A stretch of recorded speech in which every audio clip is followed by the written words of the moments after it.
Lithium. Electric cars, laptops, mobile phones, even e-cigarettes won't work without it. It's essential for batteries and for our objective to avoid oil and gas.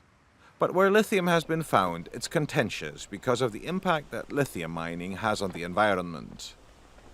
Cínovec de Barroso in northern Portugal. Every summer, hundreds are gathering in this small village, opposing the plans to excavate one of the biggest lithium deposits in Europe, which has been found nearby.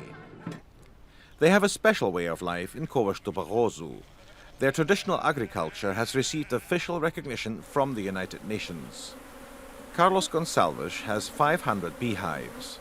The mine will start with a hole here south of the village, right in front of my apiary, and then they will surround the whole mountain with mines, but they are really disproportionate things.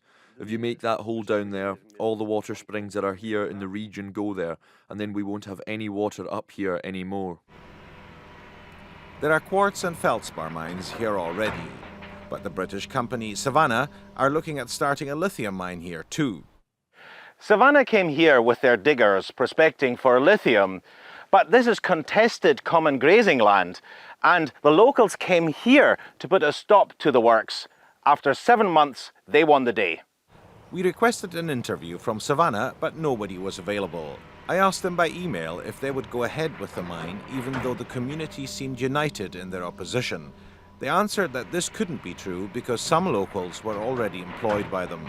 Lithium has also been found in the UK. We do know that in a few places, for example, on the coast, not far from Port Soy, and also inland in towards the foothills of the Cairngorms, we know that there are examples of lithium-rich rocks.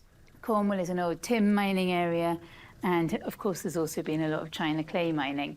And in Cornwall, they have exactly the same geology as you would find at Cínovec in Czechia. Northern Czechia has the biggest lithium deposit in Europe. This site bears testimony to around 100 years of lignite mining.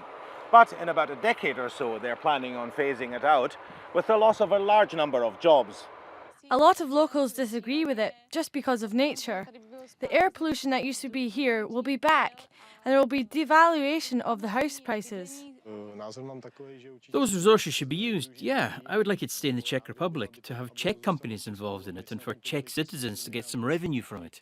It's definitely not good because it's influencing and altering nature itself.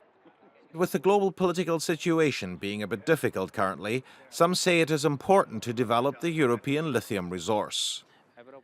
Europe wants to be more independent from other continents. There's a law, the Raw Materials Act, which says that in 2030 we want to have at least 10% of the requirement for those critical raw materials from our own European sources if we have them on European territory.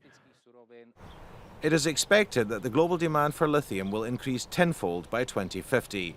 But according to the International Energy Agency, there could be a shortage of lithium worldwide before the end of the decade.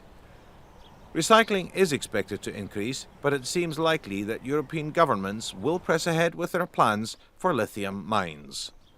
Andreas Wolf, BBC News, in Portugal, Czechia and Scotland.